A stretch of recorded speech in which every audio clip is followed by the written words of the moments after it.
Hey guys, welcome back to another ADSR and massive synth tutorial. If you're not subscribed to our YouTube channel, do that at youtube.com/ADSR tuts. So those little notes I just banged out on the keyboard is the sound we'll be making today. It's kind of a dubstep snare. And if you're groaning because you're sick of dubstep, bear with me because this will be a good tutorial on how to kind of make percussion sounds in massive. And if you love dubstep, then you're going to love this tutorial because you'll know how annoyingly tedious it is to get that tonal snare sound using samples. Sometimes it's taken me up to about 5 samples, including toms, just to get that kind of tonal sound. So you can see right here, watch the screen right where I'm circling that mouse. It tells me I'm hitting A3. Now listen to A2. Goes down in pitch just a little bit. And there's A1. So that's really helpful in your mix. If you start getting like a dense part of the mix, like your drop, use a higher pitched snare. It'll help shine through everything, all your basses, all your wobbles. And in your more laid back parts, maybe like the vocal breakdown and things like that, you can use the lower pitched snare. So there's a lot of cool benefits that happen, and you don't have to process a million samples. So diving right into it, there's the ugly sound we have. Let's get started. Oscillator 1. You're going to take the additive mix 1, and you're going to pitch that down to -16. And I'm going to go through this pretty quick, otherwise this will be a long tutorial. Wavetable position, keep it up. Intensity down, amp down. We'll modulate those later. Filter 1, turn it up. The slider, turn it up towards F1. Now oscillator 2, activate that, and just hit the arrow over for square saw 2. And wavetable position kind of halfway, intensity all the way down, amp just barely above 0, pitch -3.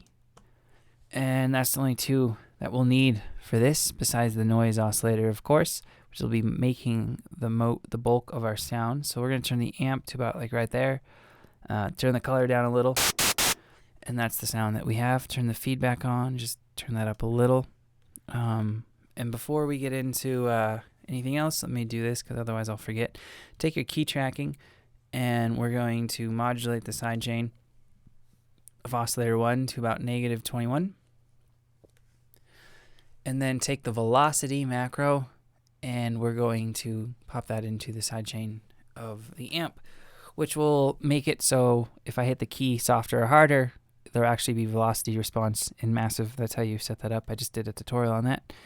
And if you are wondering what that key tracking thing is, I'm not going to go into that in this tutorial. It'd be too much.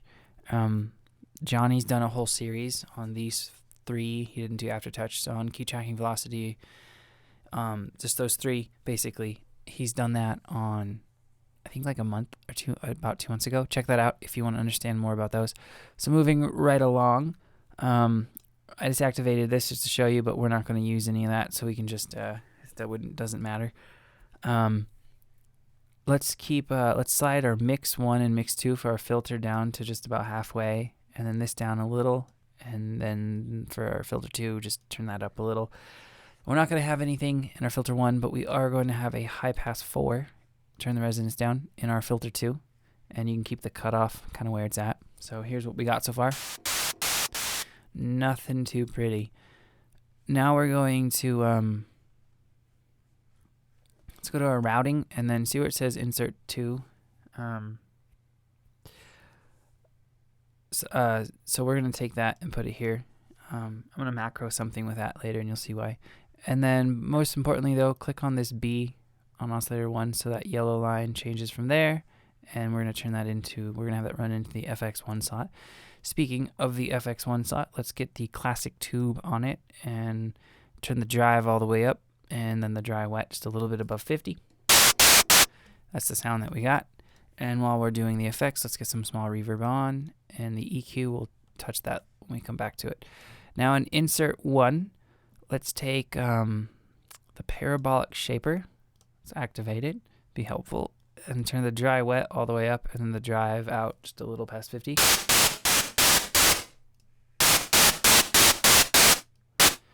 And that's the sound that we have so far. So let's start getting the envelopes dialed in. So I made a preset for this, otherwise it'd be like a 30-minute tutorial because these can be kind of a pain. I'll just run through them though. So for envelope 1 and 2, I'm going to put these two, I'm going to turn that loop off, and that's good. So on envelope 1, turn the attack all the way down, the level all the way out, turn the decay down to where that line is just about at the T for trig 0, and turn the level almost all the way down. And then we'll activate the morph, and you'll do sinoid, which we'll read as number 5. 1, 2, 3, 4, 5. And then loop it at 1. So you'll see that line go away under one shot. See that? And now if you put it at 1, that line needs to be at about in the middle of the word 1. And you do that by sliding this S slope in. And now we're going to do that same shape for envelope 2, just turn the loop point off. And then so we're going to drag the decay out to where the this line is about under the A or T of gate. And now let's modulate a little bit with those. So for envelope 1, we're going to drag that into our oscillator 1, and we're going to pitch it up. I'm just going to go all the way up to 64 for this.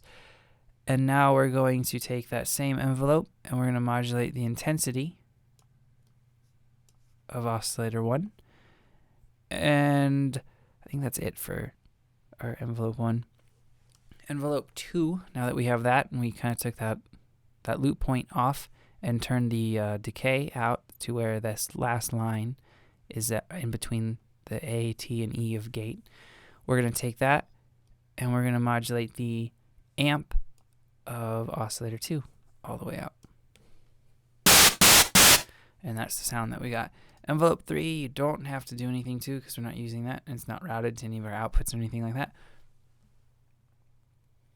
Envelope 4 is kind of going to be a crazy shape, but I wanted to spend the most time on that one, which is why I kind of just rushed through the first 2 envelopes.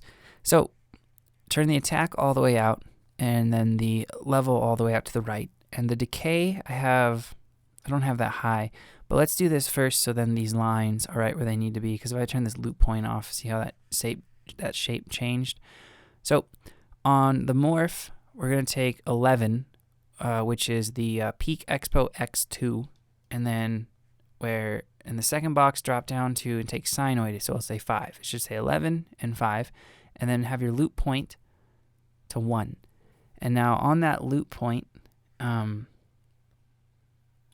this last line, which is controlled by that. Let's just look at that last line for a marker. Have it right by that box after one shot. And then this should be in between save and delete. And now you're going to take, because yours may have been like that, take that level down to just under halfway, and you'll get this kind of shape. And now our sound will be starting to shape up a little. And so now we're going to take that envelope and we're going to modulate our amp.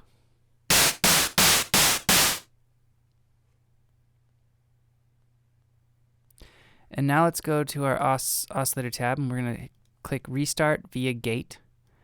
And then we're going to drag oscillator 2 out a ways. And now, so we kind of have the general sound.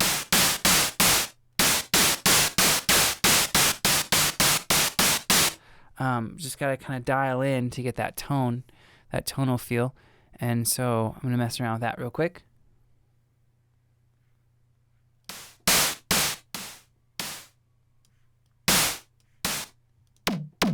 So you'll hear if I turn off the noise,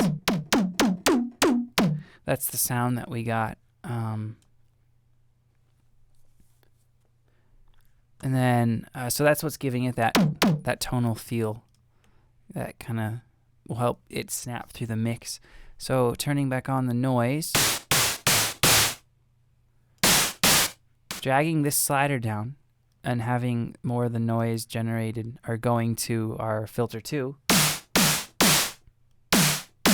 is what's going to bring the sound together. So then we're going to turn this cutoff up. And now I'm going to drag, I had that about halfway before, I'm going to drag it down. Because as you'll see that this, if I turn off oscillator 2 and the noise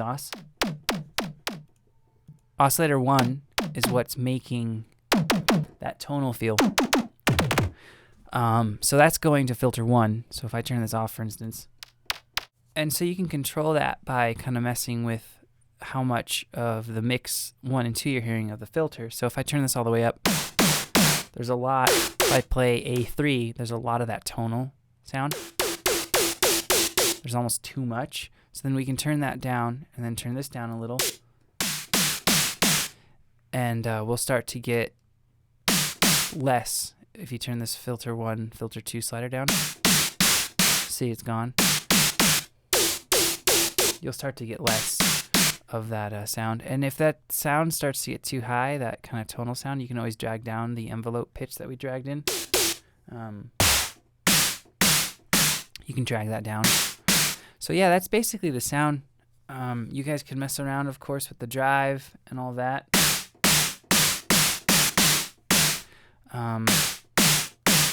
Also the reverb.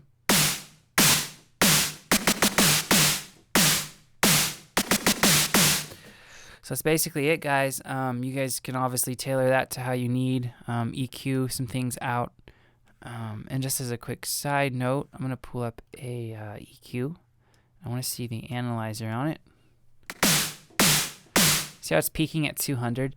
That's kind of the trick to take a snare sample from like a sample pack and just boost up your 200 frequency range at a narrow Q. See how there's more of that tonal sound? But see, that's what's saving you from doing. There's about 5, 6, maybe 8 steps that you have to do to get this sound with a sample. So now you could just take that and layer it in with your favorite and just, sample that doesn't have that tonal sound, and you're good to go. All right, guys, thanks for watching. I hope you got some cool tips and tricks from this. And if you haven't checked out massivesynth.com, head on over there. There's a bunch of tutorials, and on some of the things I glossed over, like this key tracking, the feedback section I turn on and use. I didn't really talk about that. A bunch of tutorials on that, sound sets, everything massive. Check it out. See you next time.